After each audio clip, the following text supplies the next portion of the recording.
It is the fastest Smart ever. It gets from 0 to 100 in 3.9 seconds.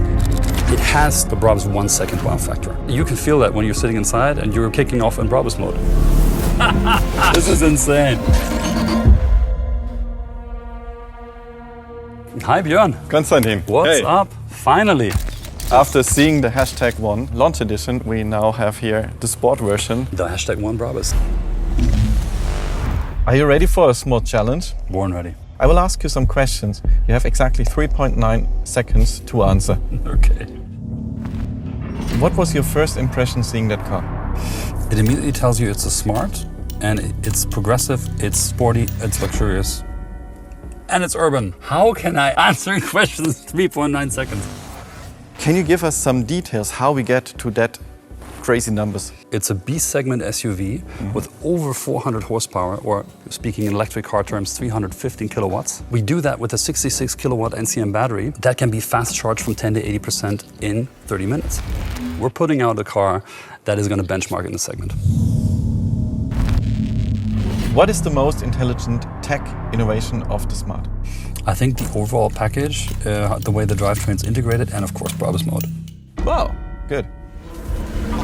Let's have a closer look to the top line of our #1. It features both the Smart DNA very clearly and the Brabus DNA. Yeah. There's so many things inside and outside of the car that remind you of Smart immediately. This was always our purpose, that we are growing up but not losing our roots, so that it's recognizable as a Smart. There's all kinds of really nice design elements on the car that are immediately Brabus and that make it outstanding. The beautiful air curtain in the front, you've got the red roof. That super nice radiant red and that atomic gray is very limited only for that Brabus version. I think it makes the car more exclusive and super sporty. Konstantin, in your personal opinion, what defines comfort?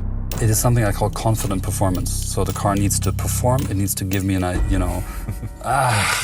I'll tell you anyway. It's what I call confident performance. You want it to be comfortable, you want it to be sporty and have enough power at the same time, and all the creature comforts. For me, for example, a good stereo system. I'm not really somebody who wants to compromise on an interior just because a car is sporty.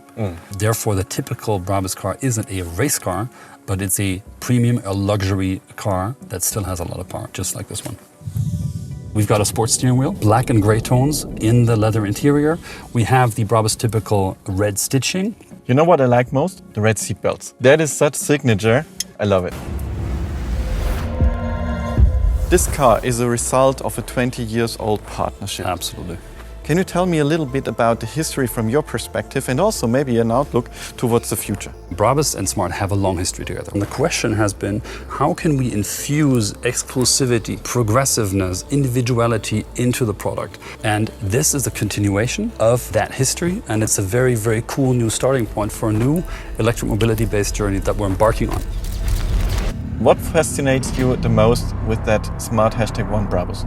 It is how it takes the DNA of Smart and Brabus and kind of takes it to the next generation. That's on point. What do you think? Is the explicit target group for the Brabus version, as the #1 is in general very designy? It is definitely a car for the progressive, exclusivity-minded urbanite. It is powerful, it is exclusive, and it is stylish. And all those three elements combined make the perfect Smart package. But what about you? I mean, I have to deal with these 3.9 seconds all the time. In what 3 words do you describe the #1? Well, I would say it's almost a new icon. It's super sportive. Here we go.